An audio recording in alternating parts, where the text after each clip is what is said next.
For the two games this round, we have super fun and then all flash with no meaning. We'll start with the super fun one. We have Jumping Joe and Friends. Now, I was already excited for this game when I saw in the eShop that it was from the company that made Astro Bears. I love Astro Bears. It has given me hours of enjoyment with friends. I mean, come on. It has Igor, a proud husband and father. I want to name my firstborn Igor. Jumping Joe, with his charmingly smug look, offers us 3 single-player game modes, and this coy little fella here only lets us play one of them until we've proven we're good enough. Game on, Joe. Game on. So we start with the arcade mode, and the game is simple, but awesome. All you have to do is click the left trigger to jump up and to the left, or the right trigger to jump up and to the right.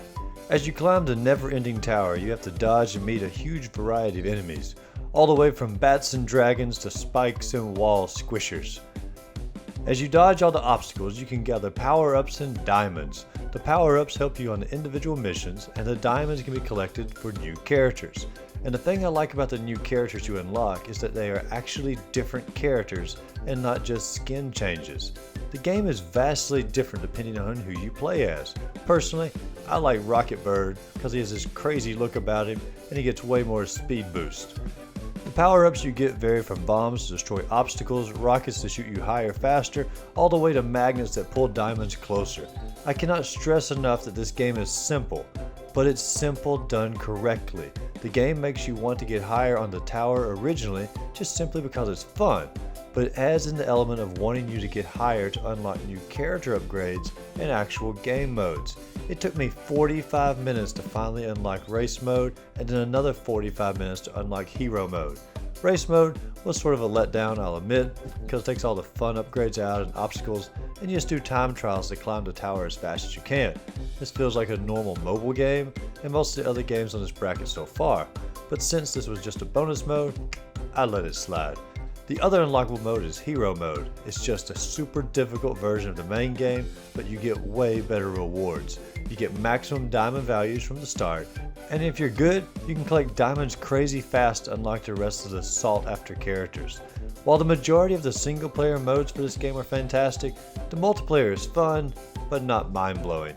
It is essentially 2 players racing on the arcade mode up to level, and whoever doesn't die or gets to the tower first is going to be the winner.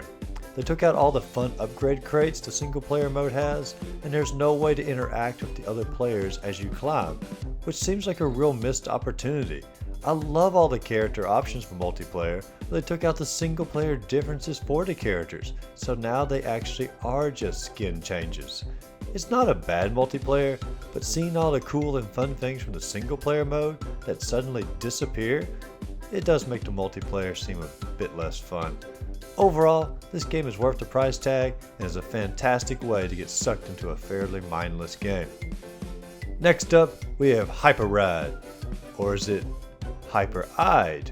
Or is it Hype Ride? See, there's a problem here from the start. If they wanted to call their game Hyperide, it's going to have 2 R's and probably should be 2 separate words. So, as it's spelled, I'm going to go with Hype Ride, which this game is nothing but hype. Starting off, the company that makes this game is the same company that made Clock Simulator, which does spell disaster. If putting the word cool in your company name already didn't say how cool you were, then spelling it with a K really does seal the deal.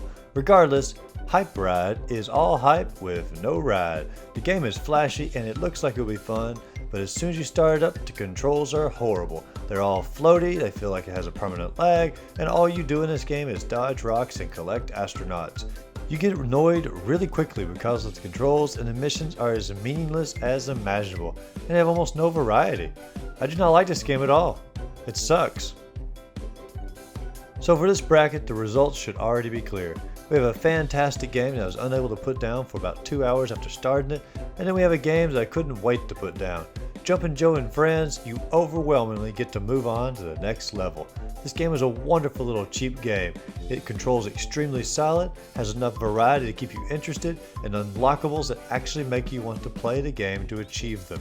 Granted, the multiplayer is a little weak, but the single player mode is a blast and puts almost all other cheap games to shame. So Jumping Joe, you get to keep on jumping. We'll see if you can jump your way all the way to the finish line.